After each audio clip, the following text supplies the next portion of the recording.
And welcome back to VADA Live. Well, we hope you're back and been watching the episodes we have been putting together for you. So I'm your host, Dan Carrigan, and today we have a panel with us where we're diving into digital strategies dealers are leaning on to stay competitive. We're talking everything from lead response to customer engagement across channels and more. So we're joined by an awesome panel today, and it's Michelle Radley, dealer principal at Radley Auto Group, and Aris Woolfolk, director of marketing and development at Aschenbach Automotive, and Scott Pechstein, senior vice president of business development at Digital Airstrike. Hello all, and welcome to VADA Live. Thanks for having Hi, us. everyone. It's great to be here. Love to kick off this conversation and asking a question perhaps we have each of you answer. What's that one digital challenge or opportunity that's front and center for your prospective teams right now? Excuse me. I won't pick out a volunteer. How's it, Michelle? What's top of mind for you? I think the biggest thing is the digital side is ever changing, right? And so making sure that we're doing all the research that we need to do, making sure that we're staying in the forefront and making sure that we're ahead of everything. The biggest piece is we do know that the digital era is so strong and so upon us. It's not like what it used to be back in the day selling cars. And so we really have to, stay on top of our game. Yeah. It's so competitive too, and it changes. What is that for you? What is top of mind? It's competitive. It changes month to month. It's always changing every month. And you can't just set it and forget it because someone else will come into the market with a different strategy and get into your own backyard. And that's the last thing you want as a dealer is to lose any traction in your own backyard. And then what are you doing? You start to lose that traction, then you're having to go back in again. And you're having to reevaluate everything again and come up with a whole new strategy. So it's 100% ever changing. And like I said, we're always having to stay in the forefront of it. Yeah. And Scott, from your perspective, working with auto organizations across the country, what trends or shifts are rising top of 2025 for you? I think it's a back to the future strategy, Dan. I'm going to bring back a buzzword from maybe 10 or 15 NADAs ago, transparency. So transparency and misinformation, what we see dealers are in right now is the same challenge they had in mid-2020, 2021, during the onset of COVID, where there's all this misinformation. Consumers didn't even know if they're open for business. Can I service? Do they drop off? Do they have delivery? Now with the tariffs, it's misinformation all over again. So to answer your question directly, the challenge is getting the information at the consumer's fingertips. Whether you're independent, whether you're import, whether you're domestic, tariffs have played a variable in all the businesses, and people are just confused, right? I'm buying a Chevy. They're not prone to tariffs. Well, they may be, they may not be. Here's the information. So getting that information out real time and keeping everybody up to date because things are changing so quickly in DC. A lot of us are having trouble keeping up, especially the wholesalers. It's interesting. We always talk about the baseline for digital is very much ever-changing, ongoing, but it sounds like especially so now. I think the other thing Absolutely. too for dealers that we get nervous about when you start looking at times like this, where you look at consumers getting into a situation where there's some panic buying and I don't want to wait, I need to get a vehicle, or is making sure that the people working for you don't fall into some bad habits that we all kind of let happen during COVID when things were in high demand. And so keeping those best practices in place. And a lot of that involves a digital strategy and, good processes from the first lead coming in to following up with it. And I think getting your people constantly in that habit is important when things feel like you could let off the accelerator a little bit. And you hit the nail on the head. It's processes, right? You have to have a good process. You have to keep reevaluating your process. And you have to make sure that you keep training to make sure the process is staying in place. As far as just the approach to lead response, especially, we'll say, reactivating cold or older leads, any process things there that come to mind? I mean, Scott knows I'm a big fan of that process. And as far as following up with it, look at they can tell you all day long, oh, I'm following up with it. Are you following up with it for 6 months? There's no way, And I think that's where a lot of times the things that digital airstrike can offer to add to your process. It's not hitting an easy button. It's not doing the job for the salespeople or your team, but it is getting them in the habit of a very good process of following up with the customer, and then and digital airstrike kind of capitalizing on that for them. So I'll take a step back. We have a solution. We have a lot of solutions. One of our solutions helps dealers follow up on the variable ops side. We also have a solution that helps follow up on the fixed ops side. To answer your question, the two variables in this game that haven't changed in over 100 years, whether it's an internet lead over the last 20 years or a walk-in 50 years ago, response time and follow-up. How quickly 100%. Are you getting the information to the consumer? I've been in Shell's dealerships. I've been to Aris dealerships. Guess what? They have dealerships across the street, next door on both sides. So if you're losing the consumer on a Saturday, whether it's a walk-in, a be-back, a phone up, an internet up, and you're not getting to them right away, they're got especially online these days because all the information is at their fingertips. So response time is the number one variable you've got to master. There's no such thing as an exclusively that consumer shopping. 2, follow-up, right? We ask dealers, well, Mr. GM, Mrs. Owner, how long does the team follow up? Until they buy or die, or until a week goes by, and then we move on. It's like, well, wait a second. There's a mismatch there. So here's a stat from NADA. The average new car shelf life of a consumer is 42 days on the new side. Think about that for a second. A consumer that submits a lead on January 1st statistically pulls the trigger on February 12th. What dealership is following up on February 12th? My math is wrong. It's February 11th. There's 31 days in January. What dealer is following up with that consumer on February 11th? That's the sweet spot. On a pre-owned car, it's 13 days. So when we get a pre-owned lead, we're following up, and then 5, 6, 7 days go by, and then we move on to fresh meat when that consumer hasn't even hit their gestation period yet, and we've already moved on. So I can't stress enough, response time and follow-up, and unless you automate it, it's very, very hard to scale. To that end, yeah. And sorry, Dan, but we hold our team strongly accountable for a 45-day time frame. Continue to follow up with that lead for 45 days. And, by the time that 45-day mark happens, if you really have lost and you don't have any activity from them, they're not responding back to texts, to emails, which, let's just say it, text and emails are your number one way of conversating nowadays with folks. The phone is pretty much obsolete now. You don't get folks that really, call into the dealership unless they, kind of get down the line. But, it's very, very important for the team and for us to track that and hold the team accountable for continuing to stay on top of that lead for that 45-day period until we know that lead is really just not going to make it out into a sale. Yeah, there's an old saying, if they wanted to talk to us, they would have just picked up the phone and called us to begin with, right? There's a reason they're submitting leads and giving us their email, or maybe not giving us their email, and just text me. I don't do phone calls. It's 2025. You've got to communicate in the preferred manner that the consumer wants to communicate. If we think we're just going to get them on the phone, they would have called them. Our phone number is so prominently displayed everywhere online, they can't miss it. They're choosing. But here's the biggest thing, Scott. We know, and you said it, and Aris said it too. They're all shopping all of us, right? Yeah. It's the digital era, right? So that's why it's much more. You've got to stay on top of the email. You've got to stay on top of texting in reference to them because they're all doing the same thing. Which is understandable, right? That's just the way the consumer goes about shopping on the digital side. Yeah. And it's hard too, because in an industry that has high turnover, as we do, especially in sales, how do you constantly remind them of this process? How do you constantly stay on top of the fact that it's being followed? And where do you see gaps, or where do you see where the ball has been dropped, and then start to retrain your people?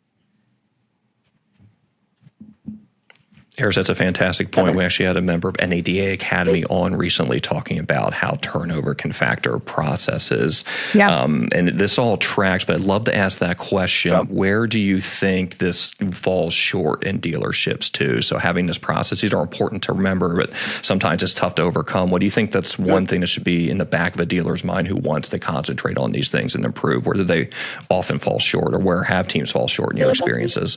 They will get super hyper focused on an issue for a little bit of time, and you'll see things improve. And then once it improves, we kind of step back and think, okay, we've solved this problem. We move to the next thing. But realistically, it's something you have to stay on all the time in every area to make sure those processes are being followed and that you're not dropping the ball, because the moment someone thinks you're not looking is when they're going to step off the pedal. It's just human nature. It doesn't mean we don't have great people. We do, but they need to know that it's constantly being monitored, and we're constantly training, and we're constantly offering them the resources to make sure that they're able to follow these steps with the people that work with them. And we continue to go back and retrain all the time. So our managers will go back through, they'll periodically pull leads, who's tracking what, and be able to kind of see what activity is truly going on with that salesperson. Then we can see where your areas of opportunity are, right? Because let's just be honest, they'll tell us that they've been in contact and they followed up on this and followed up on that. But then something comes about and they get busy and they get focused on another person that just walked in or so on, right? So we have to be able to stay on top of them. We have to be able to coach. We have to be able to train, and we have to make sure that we're leading them down that path. You know, there's old saying, great times create bad habits, bad times create great habits. I think that's a variable in all this. Well, you know, things get really good and we get really relaxed, right? And as does the team, and they're just falling into sales. And then things get rough, and all of a sudden, right, the blocking and tackling, and you get your good practices back. So, you know, that's a pendulum that swings both ways. That's a challenge that we're always going to face with. That and 60% turnover on our sales staff annually, which is the highest turnover of any industry in the U.S. So we're cursed with that as well. So it is something, you know, training isn't something you did, it's something you do, like working out. And it's important to just stay in front of our folks daily. And Aris and Michelle, what's that one adjustment you made to your marketing approach that paid off in either engagement or traffic? Michelle, I'll let you go first with that one for your team. Yeah, I was going to say, I will let the silence work out there. And yeah, and I know it's tough sometimes how I want to answer this. What is that one thing? And of course, we're putting everything out there. Yes. You know what we've done recently? And, you know, I'm super excited for this because I hired a marketing director back in January. And honestly, I think it's been one of the best things that I've done for our organization. And it's bringing in the AI side. I mean, really, he did his research. You know, he knew what we needed to do. And at first, I think we all think, oh gosh, AI. But it is there. And to be honest, adding that AI function into our digital side has really been instrumental. It's just given us that opportunity to make sure that we're not missing any leads. You know, it's kind of fun. They had to turn around and name the AI so that we can know from an internal standpoint, right, when it was a lead coming that was AI generated or not. And it's just it's been quite interesting to see that play out for us in a positive way. Yeah, Michelle, with the AI, since we let's just go there since we chat. Yeah, I'm sorry, Aris. No, go ahead. With the AI, how was that? Was it just the marketing director brought that in? I know that's the question for right now, especially as we talk about digital technologies, or how are teams using AI? So how was that adoption for you, or even just that proof of concept to say, oh, we need to get into this now? Well, I will say, you know, it's not something that was anything new. It just was the fact that we just hadn't embraced it from our side, right? And he comes in and, you know, you bring in a marketing director to do what? To lead your store to the next level from a digital standpoint, right? And to be all involved. It just has really given us a new approach on how we address service, how we can address sales. It's been very impactful from our standpoint. And, you know, he made sure that, like I said, he did his research before we actually added that piece in, because I was a little concerned. I have BDC departments at our stores. And so I was a little concerned. You have this AI feature that's in there. You have a BDC team. How are your customers going to react to that? Are they going to feel like it's too much engagement going on? Because, you know, there's that fine line of how much a consumer wants to be reached out to, especially at the beginning. But it really hasn't, it's actually worked out in our favor. So it's worked out quite well. And it's, like I said, it's really it's made sure that we we don't have any missing opportunities. Thank you for that, Michelle. And Scott, just talking AI, I know we will maybe get to CRM, all the acronyms really. And the question here is really about just budget. Are a lot of dealers like asking that? What are you really seeing in the budget space there as you counsel folks on this? Well, a lot of times budget's driven by co-op, right? Based on the amount of vehicles that they sold, the fiscal year ending, when that co-op needs to be spent. It's use it or lose it in most cases. It's tough. First, to take a step back, first of all, if you're a dealership, you've got to make sure you've got the right partners. You want to make sure you don't have a vendor where if you say, hey, I've got $5,000 worth more budget, all of a sudden they spend $5,000 of your dollars. That's not a true partner. There is a point of diminishing returns with every single tactic out there, right? Google vehicle ads, they now call them performance max ads. Now, there's a sweet spot where your vehicles show up on that first page of Google. They don't need to show up in all 23 spots. That's overkill. You're spending way too much. You've passed your point of diminishing returns. At the same time, you don't want to show up in one spot every 3 or 4 times and have 25% impression share. So to answer your question directly, finding that sweet spot, we always love to start small and build up and build up and build up till we reach that point of diminishing returns, back it off a little bit. There's our sweet spot.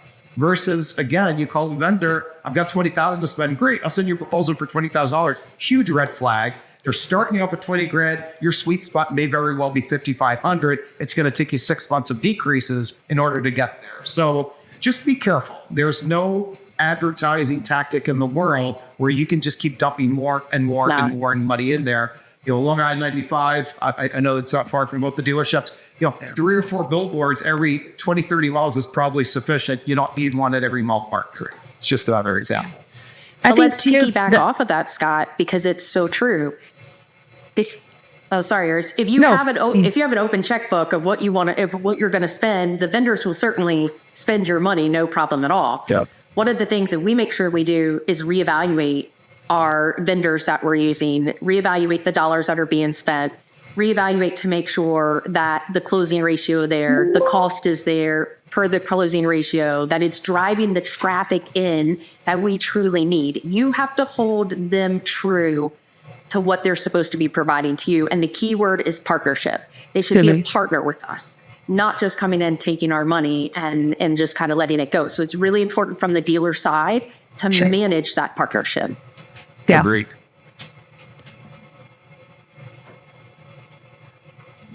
Aris, I saw you may want to jump in. Oh, I was going to say, we have stores in all different parts of the state and in other states as well. And the strategy is a little different based on the market that we're in. And so when we talk about what do we need in different stores, it's very different in some of the smaller stores versus the ones that are in Northern Virginia in a super competitive market. And so our need, and we don't have in-house BDC. So we have to be a little creative with how that message is coming across in the smaller market versus the larger market. So, and Scott knows that we worked through, those needs are very different at different stores. And so, from that aspect, them having such a big footprint in that arena is helpful because they can be a resource for us in many different places.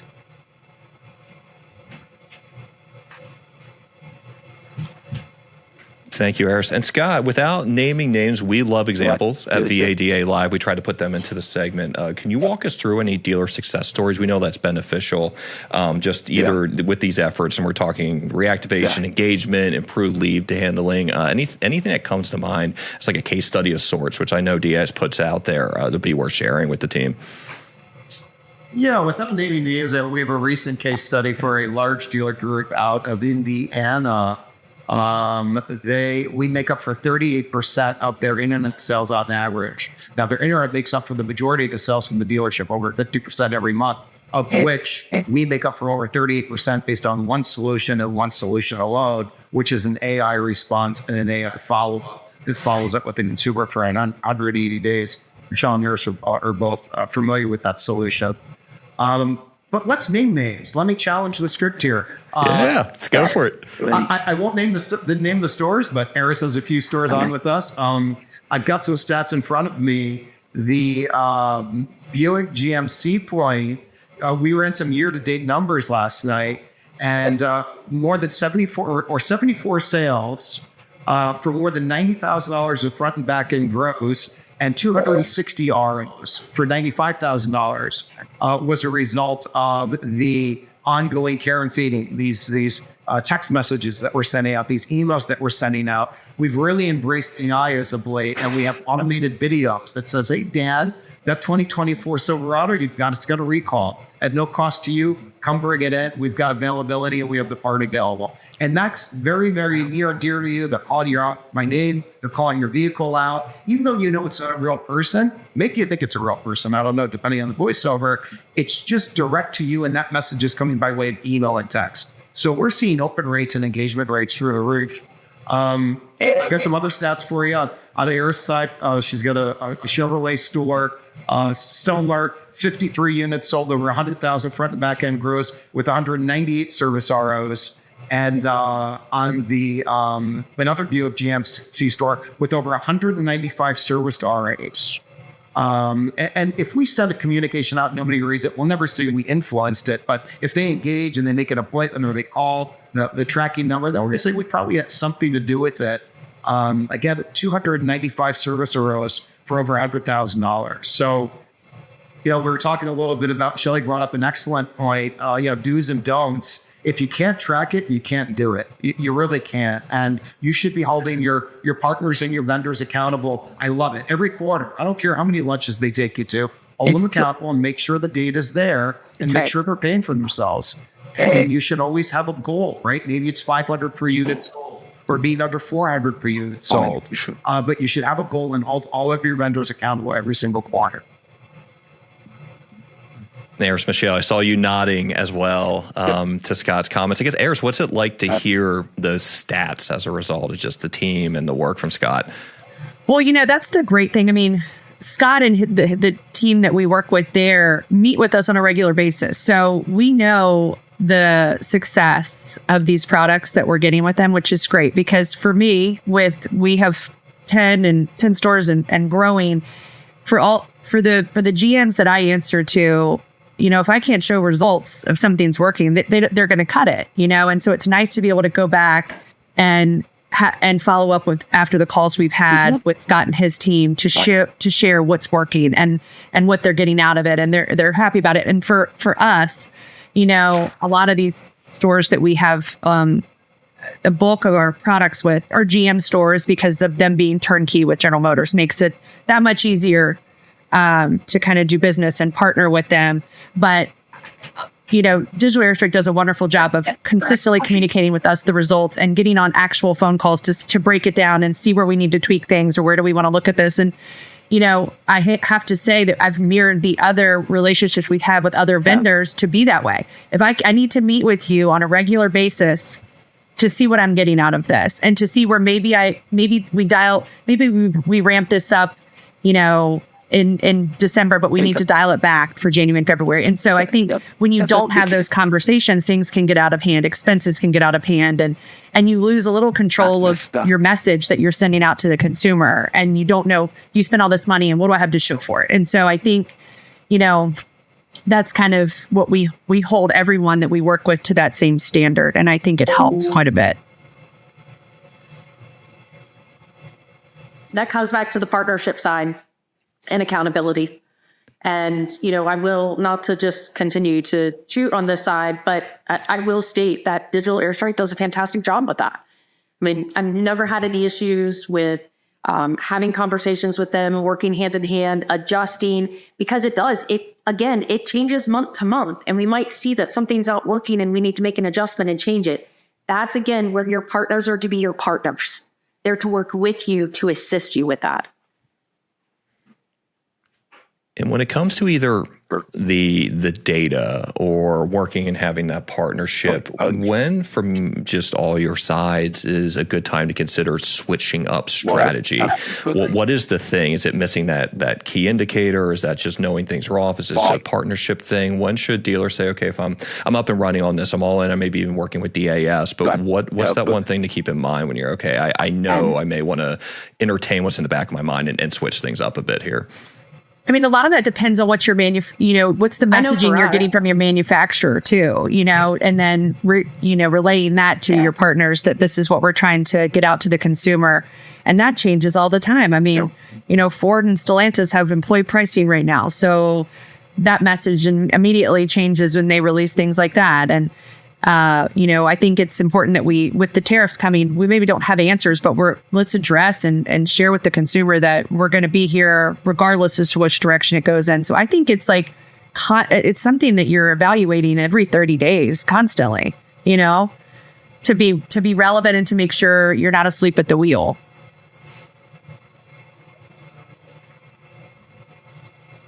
And I'll tell you from our standpoint, it is something that we review every month. We look at if we have a drop in exposure, if our activity has changed, then we know that it's time to kind of look and reevaluate our strategy that we have in place when it comes to working with our different vendors and the partnership side of things. So, you really have to stay on top of it.